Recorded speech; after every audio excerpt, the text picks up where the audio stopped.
Shalom, sweet people. I am Maker Strong. My Maker makes me strong. And I came here today to talk to you guys. I didn't come here today. I have been here all day. I'm at home. Um, but I'm about to leave, so I have this little hat on. So I just wanted to give you guys a little quick tip because I spoke earlier about um, being a parent and having to explain to your children why certain people uh, act a certain way towards you and them, and basically trying to give your children not coping mechanism but strategies in order to release some of the that narcissistic pressure that might be coming on them. And then I thought about one thing that I said in that video, which was that I started to notice certain things that I do that are kind of like attracting these types of people into my circumstance. And I realized that when you have intimate partnerships and that kind of thing, that's a whole different dynamic than just with friends or other relatives. I get that. But what I'm saying is that there are certain things that we do that tend to attract the narcissistic or kind of it encourages those narcissistic tendencies in other people to do their work on us. And what I notice about that is like if you are the type of person who's constantly lived in like for many, many years in narcissism, like when it was going on, a coping mechanism that we have is like we try to adjust to the mood swings and all that stuff that's happening. And we come off that way because this is who we've become as a result of that. And then other people who don't even know us, they see it, they smell it, it's like it's magnetic to them. And then they decide, oh, I'm going to pull something from you as well. I'm going to suck some more energy because I see that you're the type of person that will allow me to do that. So I have this little thing on the board, and first thing I want to tell you is be confident. You may not be sure about your decision, that whatever you're trying to do, but be confident that whatever the decision is, it's going to be made after prayerful consideration and after research and doing your proper due diligence.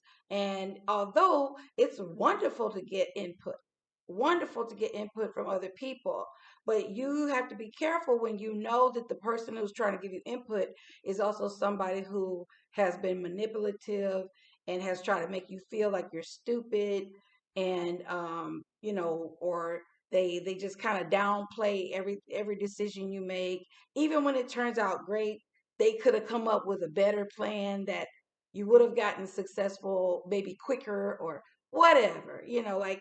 But just be confident that even if you are still on the fence about decisions, because I think that's one of the main things about me is that I'm very open to other people kind of giving me feedback so that I can kind of decide what I want to do. And that's me. I'm trying to make a decision. So I'm always like looking for get away. I'm always trying to stop. Cat. I'm always open to people giving me input so that I can kind of line it up and make a decision. But some people, if you ask them for their opinion, they want you to do what they said. It's about you obeying them. It's not about you being a free-willed, free-minded person to make your own decisions. It's, well, I told you this, you didn't do it, and that's why I never want. Don't ask me anything. That kind of like what do you call that? That withdrawal, whatever they do, because it's all manipulation. All right. So then the next one is say no sometimes. I know that some of the things that they ask you to do are very, it's not something that you can't do. And sometimes it's like they're offering you something. Maybe sometimes they're saying that if you do some minimal thing, they'll give you a big reward as a result of it. And so the bad part about that is that if you take the bait, then be sure it's going to come up later, that they're going to extract something more than what they said they were going to take from you. They're going to extract something more because of that. And then the other thing is, if they're asking you to do something, this is a covert where they're real needy. They're asking you to do something. Then if you don't do it, it's going to be like this whole sulking and like, oh, well, oh, like you just put them out there. You just like you left them on a lurch and you're a horrible person and you're not really walking with the Father because the Father would never do that to them and whatever. All those things that they use to try to guilt you into doing something that, and especially when it's none of your business. Whatever their problem is, it's none of your business. They might want to include you in it, um, to be able to see if there's something you can do, like to make it easier on them, but it's not your problem. And if they are an adult, they are an adult. And what would they do if you weren't there? You know what I mean? Just think about it. What would they do if it wasn't so easy to just pick up the phone and call the simp, so to speak? All right. And then the last thing is to reinforce your boundaries, because sometimes you'll put up boundaries and a narcissist, a crafty narcissist will act like they respect the boundaries, but then they'll try to do some other little thing that's like on the fence of the boundary just to kind of ease their way back into over the boundary. So you need to always reinforce those boundaries. And I don't say this about intimate relationships that are over with and you can just move on. Those types of things you really just need to cut them off and just move on. But if this is a family member, if this is somebody who's going to be in your life until the end, then these are some ways that you can make sure that not only these people that you're dealing with, but you're also not attracting even more narcissists into your situation, because there are lots of them in the church. We'll talk about that at a later time. But there are a lot of them in the church that like to know everything and tell you everything. And then when they look at themselves, they don't see flaws, but they're doing the same thing that they're accusing you of doing.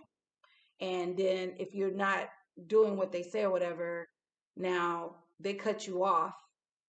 You're not their friend, and because, oh, you don't actually have a real relationship with the Father, that kind of thing. So just stand your ground, be confident, make sure you say no. Don't always accept everything and don't always do everything, even if it's small. Just say no sometimes to that person. And then reinforce your boundaries. Make sure that they know and you are putting up, like, call it out. If it looks like that they're trying to breach, then call it out right then and there and say, look, I already expressed to you that I don't do that, or I don't want to do that, or that's not something I'm prepared to spend time on. And then, like if they keep on talking, just say, I'm hanging up now. I'm hanging up now. And then just hang up. All right. I think that was quick enough, and I'm on my way out the door. Y'all have a wonderful rest of your day. Shalom.